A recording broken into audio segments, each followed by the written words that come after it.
Okay, so template instances, right? Imagine you're baking cookies with a cookie cutter. You have one cutter, and this is your test case template, okay? You know what a cookie cutter is. It's a little kind of disc. It's a little circular thing that you cut cookies out with, okay?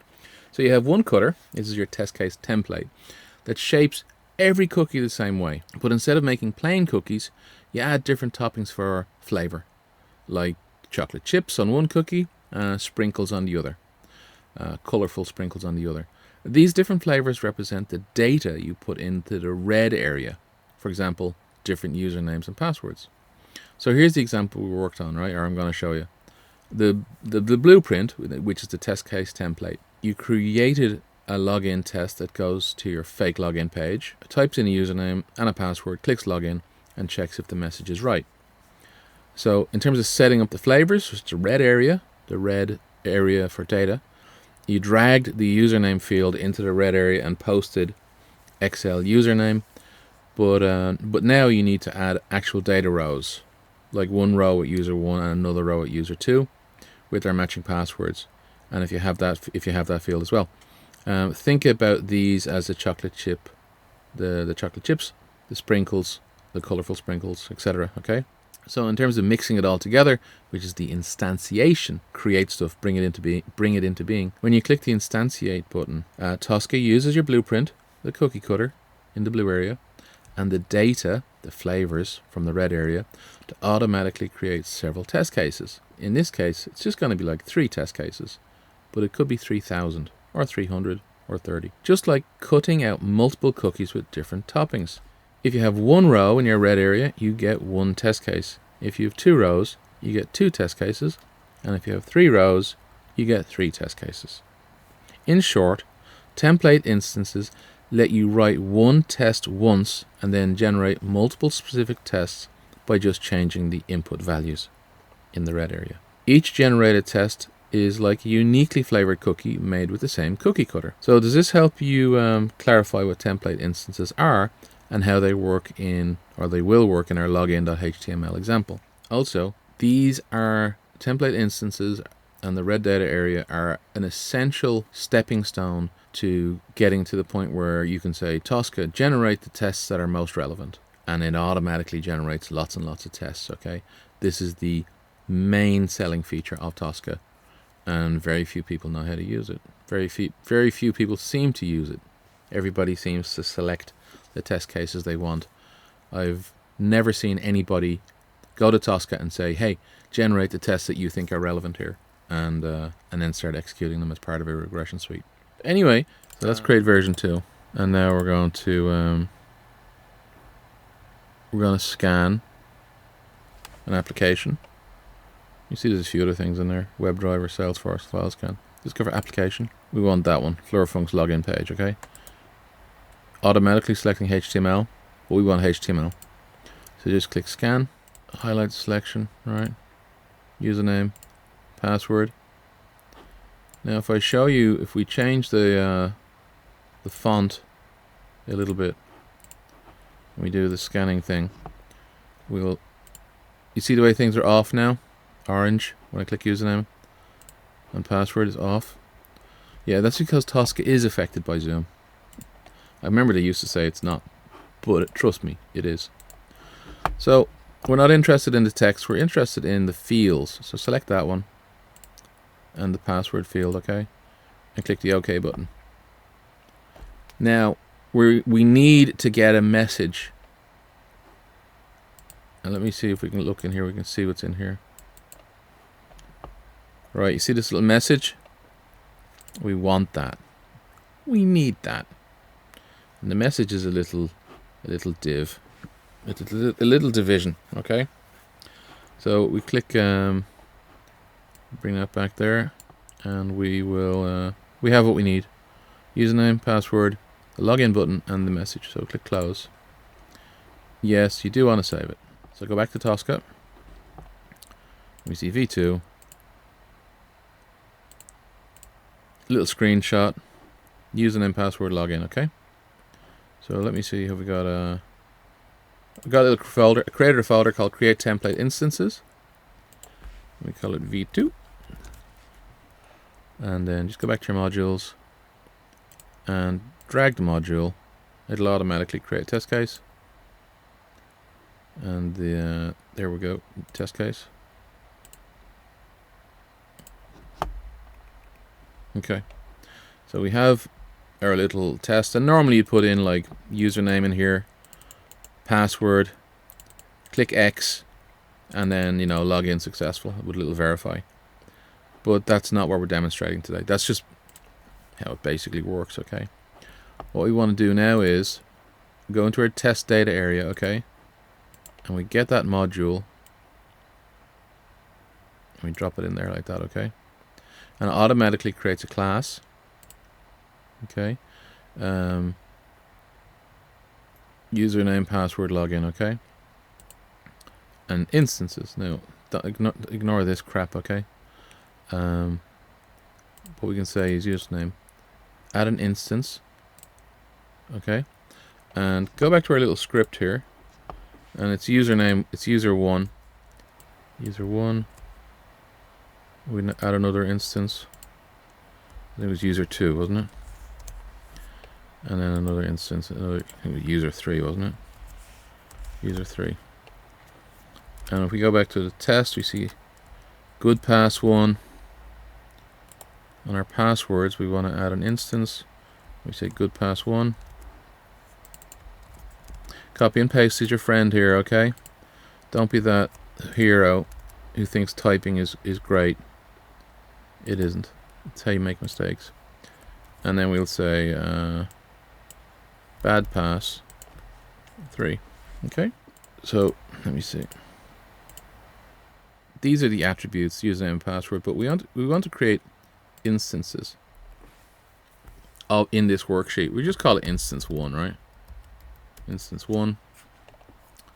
Maybe just copy and paste them. I just did a Control V. So now when we look at it, we see an actual data sheet. And let's just close all this stuff up, right? There's your data sheet, and these are the different like tests. I call them instances, okay? And we go user, and because we've pre-filled it in already, we go user 1, user 2, and user 3. Password will be good pass 1, good pass 2, good and bad pass 3. And then we don't actually use login, but we do need to make sure that message is okay. And the message we're expecting is login successful. We just put that in there. And then, actually I think it's for both, isn't it? Okay. Let's take that one as well. Don't forget the exclamation mark. Put that in there. Now, so how does that help us with the test cases? We're going to make this a template, okay? So you click on the test, and you click convert to template. That is not, you're looking for a little T down here, right? So convert to a template. Now you see the little T, it's a template.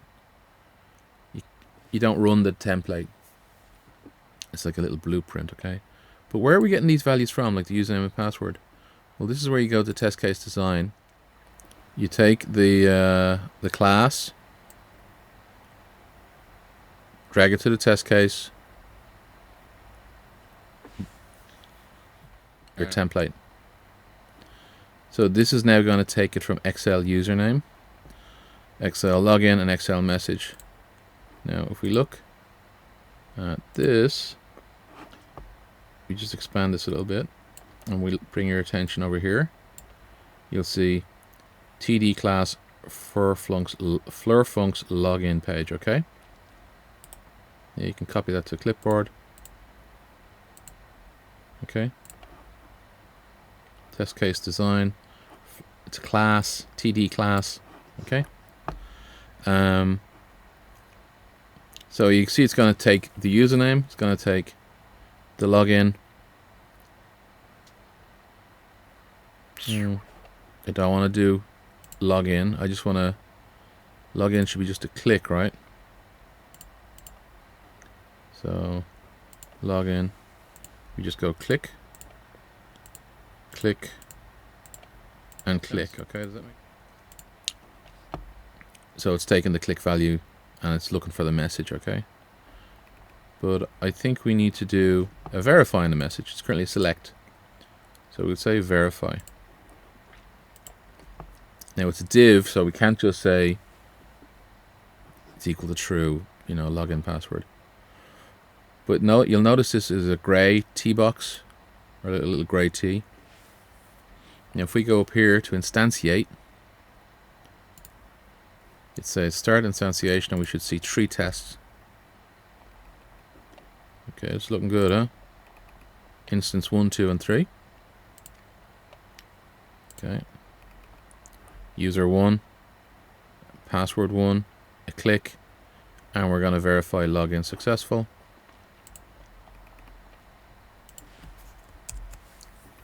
User 2, the password. Let me see if we change that to string. No.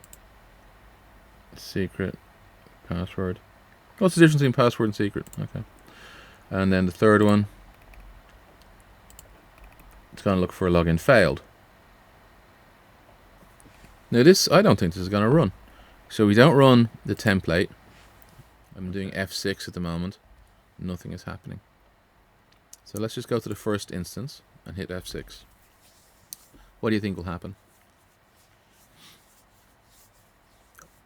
I know it's not going to run. See if you can figure out why it's not going to run.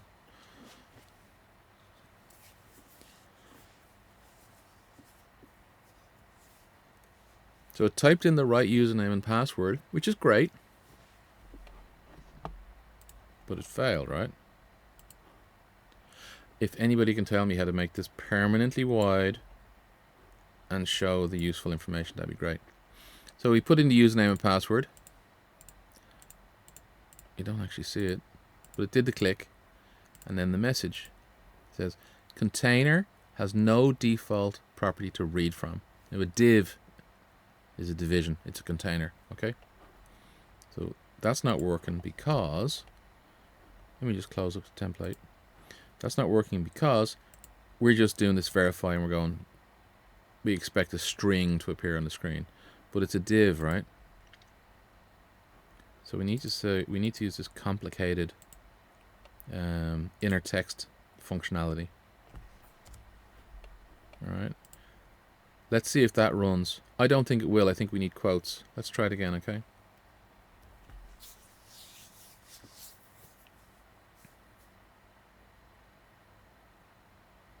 It's very slow, isn't it? This is a criticism that some people have. It's funny how they ignore the amazing things that it does. Okay. So what do you think of that, huh? Expand all. So I'm fairly happy with that, okay? Login successful. So let's close that off, right? And then what do we do next? Well, I will typically give you an example here. I can delete something here, right?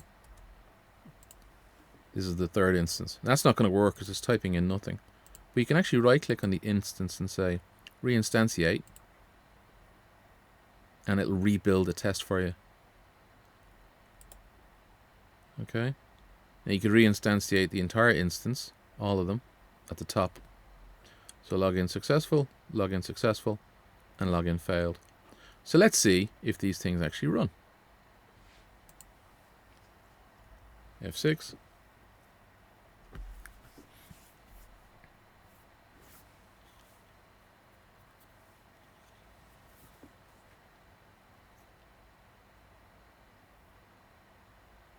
Login successful, but we have a failure. So let's see what happened.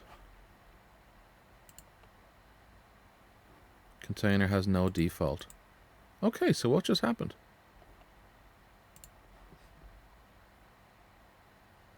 Alright, I'll give you a moment. What do you think just happened?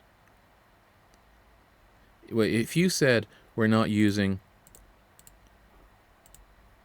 inner text is equal to login successful, you'd be right. So let's close these off, okay? So you can focus on one thing and not get your mind bent out of shape. You need to go back to your template. Remember the cookie cutter. This is the blueprint. And we're looking for a message, aren't we? And we need to say, in the template, we need to say inner text is equal to XL message, right? So you hit enter. Now let's go back to this test. And we just reinstantiate one of them, okay? And you'll see here now. Yeah, okay. Got your inner text. Highlight, whatever you like. Hit F6. Let's see if it runs.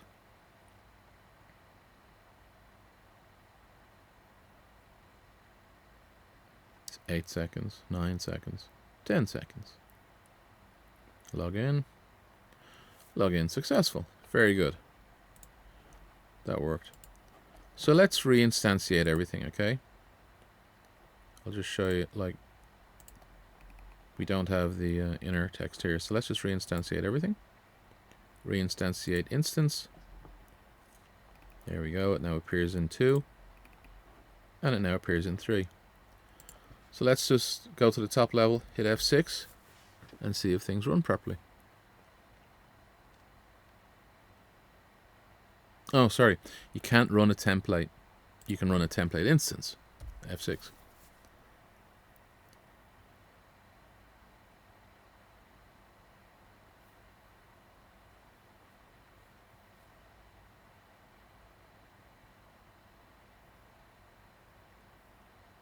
Number 2 and number 3, login fail. Let's go back. As you can see, all tests are after passing. So that's just verification was successful, was successful, was successful. So that is how you use template instances in Tosca. Hope you like it. I was told it's a needed example. Maybe in another video I'll show you how to do the kind of like the different combinations, the automatic test case generation feature. But if nobody shows interest in this video, it means that I've taken you too far, and that would be the next step would be an overload. So I hope you like it. If you have any questions, click on the little QR code. That'll add in post-production where it's like slowly rotating. It'll take you to my Telegram channel. And yeah, hope you have a nice weekend, or well, whatever you're doing. I think it's only Wednesday, isn't it? Thursday. Yeah. All right. I don't think there's anything else I need to show. Oh, there's one thing. There's one thing. Yeah. Completed. Okay. That's your test case design. You're done with that.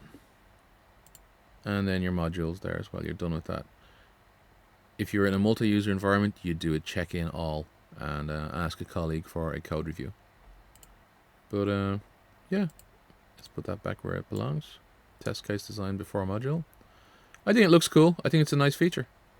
This is much better than Excel's. Although you got to admit, this red area is tightly integrated with Excel. You could easily put in an Excel sheet.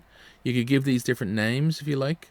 Best if you come up with a little naming scheme like good P, bad P, or something like that. But I'm not going to go into that kind of level of detail for a little example.